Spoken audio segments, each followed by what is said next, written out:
Hello everybody and welcome to another YouTube video today. Today I'll be doing Kamala Harris's top 5 VP rankings for her, starting with the 5th best. These are the people who I think would be the best on her ticket and give her the greatest chance of winning the election. I don't plan on doing one for Joe Biden because I'm just assuming he would pick Harris again. Obviously, he was successful with her in the first round. But this is if he decides not to run. I think he would be about 83 or 82 at the time of running again. And he would be in his 80s. And, the most people do not think Biden will be running again. So this is with Harris. He has said he will run, but, that obviously can change as people in their late 70s health changes significantly compared to somebody in their 50s, 40s, even 60s. So anyway, this is Kamala Harris. She's 56, so she's obviously still in fine health. But these are her top 5 VP rankings for her to win the presidency. So let's start with number 5.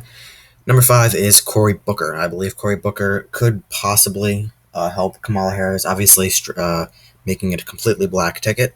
Or I guess Cory Booker is, I think, a quarter black or half black, but adding that intersectionality to the ticket, that could help drive up black support and could help drive up suburban support, which I do not think Harris has particularly good chance with the suburban vote than Biden did and Obama did and McCain and Romney.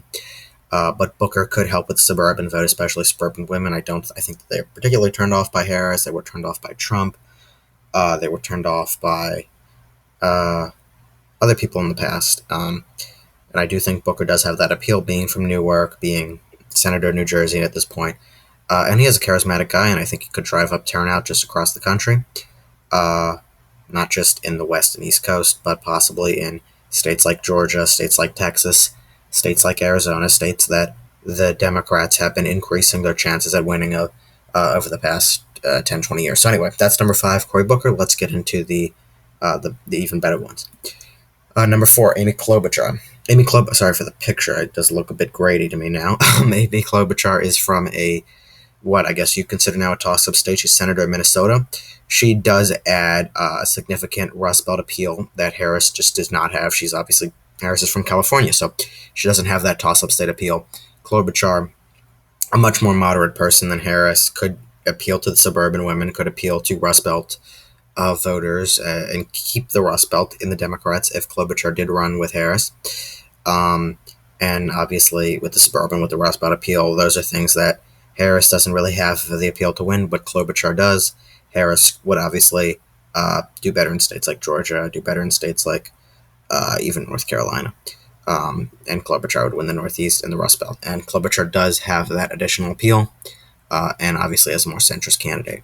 Helps balance out the ticket, which I always like to talk about. It's very important to balance out a presidential, vice presidential ticket. Okay, so let's go to number 3. Number 3, Anthony Blinken. This is probably the biggest, I guess, shocker, if you would even call it that.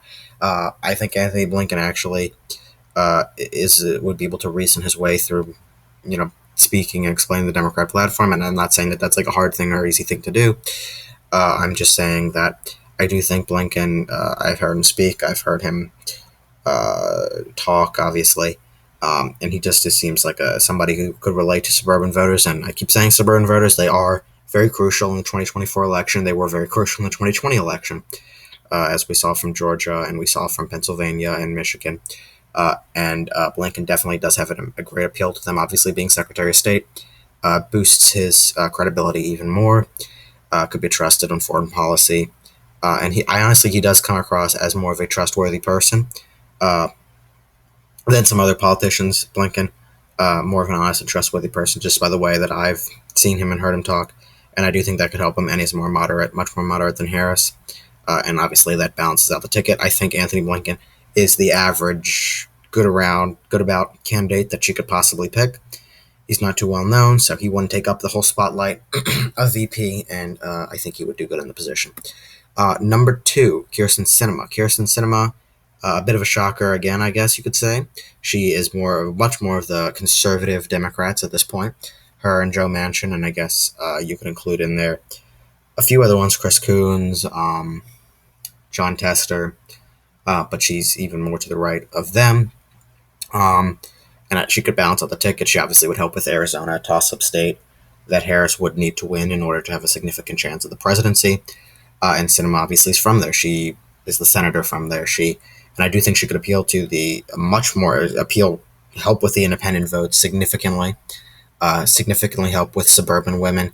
Cinema, I actually think, would be an excellent choice for Harris in helping with suburban women, independent voters who see Harris and are very turned off, but then see Cinema and are like, oh, wow, Cinema's on the ticket. I trust Cinema. I think that she's a good candidate, and they end up voting for Harris over, I don't know, DeSantis or Trump or whoever the Republican nominee is. Cinema does a great job of balancing out the ticket from a toss-up state, appeals to the suburban women, as I talk about pretty much in each one of these picks, and is a significant booster for Harris, although she's more conservative. Could draw off a bit of the progressives, but I think they would cling on or hang on because of Harris and because of the goals and accomplishments that she's had for progressives. Okay, so for number one, I have Pete Buttigieg. I think Pete Buttigieg actually would be a pretty good candidate, appealing to, as I said every single time so far, the suburban women. He may not do as well in states like Nevada or Arizona, New Mexico, but that's where Harris would really shine. Harris would bring out the turnout. Obviously, I think she'd win New Mexico. She'd win probably Nevada.